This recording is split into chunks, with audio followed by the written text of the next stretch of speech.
আজকের এই ফেসবুক লাইভে আপনাদের সকলকে স্বাগত জানাচ্ছি। আমাদের যে শহীদ মিনার মঞ্চ, সেই মঞ্চের থেকেই আজকে মূলত বিভিন্ন ক্যাটাগরির যারা অস্থায়ী কর্মচারী আছেন, এনএসকিউএফ এর শিক্ষক শিক্ষিকা, মানে আমি শুধু একটা নাম বললাম, এই যে এনএসকিউএফ এর শিক্ষক শিক্ষিকা যারা,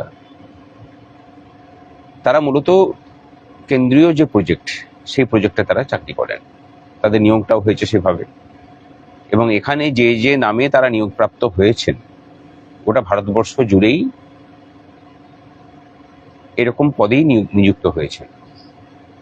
সমস্যাটা হলো গোটা ভারতবর্ষের বিভিন্ন রাজ্য তাদেরকে একরকম বেতন কাঠামো দেয়, আর পশ্চিমবঙ্গে এমন বেতন কাঠামো প্রদান করে যা যত দিন যাচ্ছে তত কমতে থাকছে। শুধু নয়, বেতন অনিয়মিত শুধু নয়, দেশের মধ্যে সব থেকে কম। অথচ বিগত সরকারের আমলে আমরা শুনতাম যে তিনি নাকি কর্মচারী দরদি। আমি জানি না যে অন্যান্য রাজ্যে আর কতগুলো এরকম রাজ্য আছে যেখানে অস্থায়ী কর্মচারীদের সাথে এই ধরনের প্রহসন চলে। খুব সামান্য টাকা বেতন পায় তারা, তারপরেও 3 মাস 4 মাস বেতন না পাওয়া, এটা যে কতটা প্রহসন সেটা যাদের সাথে হয় তারা বুঝতে পারবেন।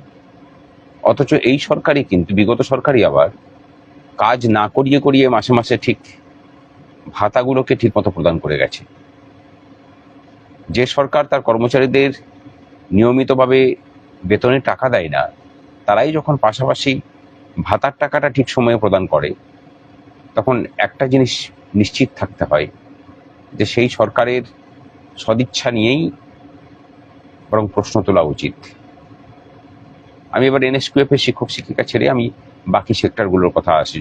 পশ্চিমবঙ্গের যতগুলো সেকশন আছে, প্রত্যেকটা সেক্টরের যারা অস্থায়ী কর্মচারী আছেন, বিভিন্ন রকম দুর্দশার মধ্যে দিয়ে যান তারা। ন্যূনতম ছুটির সুযোগ তারা পান না, ন্যূনতম বেতন কাঠামো, তাদের চাকরির স্থায়িত্ব নেই, একটা থ্রেড কালচারের মধ্যে দিয়ে তাদেরকে যেতে হয়। এবং যারা কেন্দ্রীয় প্রকল্পে যুক্ত আছেন তাদের বেতন বৈষম্য, এবং যারা রাজ্যের সরাসরি আছেন অথবা থার্ড পার্টির মাধ্যমে নিযুক্ত হয়ে আছেন তাদের বেতন বৈষম্য মারাত্মক আকার নিয়েছে। আমরা এই সমস্ত বিষয়গুলোকে এক জায়গায় করে গত 2 তারিখে মাননীয় মুখ্যমন্ত্রীর সাথে আমাদের যে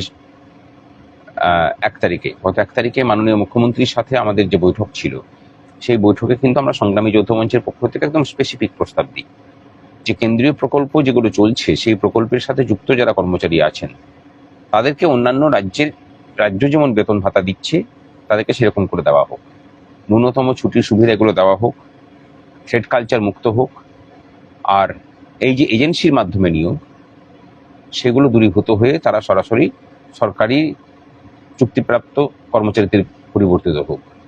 এবং সরকারের নিজস্ব যেসব কর্মচারীরা আছেন অস্থায়ী পদে, যেমন ধরুন সিভিক ভলান্টিয়াররা আছেন, তাদের সঠিক বেতন পাওয়াটাও কিন্তু তাদের অধিকারের মধ্যে পড়ে। নতুন সরকারের কাছে আমাদের প্রত্যাশা অনেক, বিশেষ করে তখন যখন এই সরকার মানুষকে কোনো কর্ম না করার পরেও 3000 টাকা করে অন্নপূর্ণা ভাতা দেয়। তখন তার উল্টো দিকে দাঁড়িয়ে এই সরকারটাকে যারা কাঁধে চাপিয়ে তার মেধা, তার শ্রম দিয়ে, তার নিষ্ঠা দিয়ে সরকারটাকে চালিয়ে নিয়ে যাচ্ছে, তাদের প্রতিও সরকারের সহানুভূতিশীল হওয়া প্রয়োজন। আমরা দাবি জানাচ্ছি যে এই অস্থায়ী কর্মচারীদের সাথে এই ধরনের প্রহসন বন্ধ হোক, তাদের চাকরির যাতে স্থায়িত্ব থাকে তার প্রচেষ্টা করুক সরকার, এবং সঠিকভাবে সঠিক ট্যালেন্টগুলোকে ব্যবহার করার দিশা নির্দেশ সরকার ঠিক করুক। আমার মনে হয় তাতে রাজ্যটা বাঁচবে, রাজ্যবাসী বাঁচবে। আর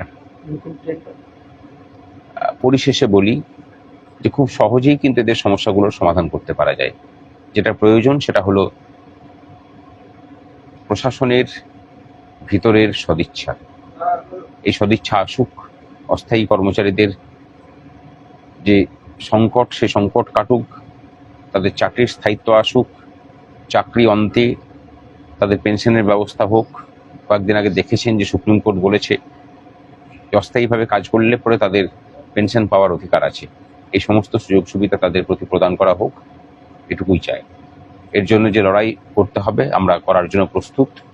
আপাতত আমরা ঠিক করছি যে সমস্ত স্তরের অস্থায়ী কর্মচারীদেরকে নিয়ে কলকাতায় একটা মিটিং করা, তাদের সমস্যাগুলোকে সরাসরি শোনা, সেই নিয়ে আমরা কিভাবে কাজ করতে পারি সেই সমস্ত কিছুগুলোকে নিয়ে আমরা একটা প্রচেষ্টার মতো করব।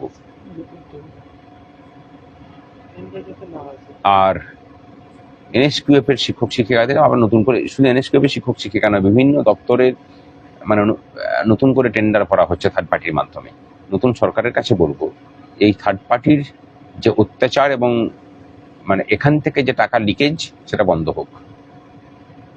এই থার্ড পার্টির যে নতুন করে আবার চুক্তি ভিত্তিতে যাওয়া, এগুলোকে বন্ধ করা হোক।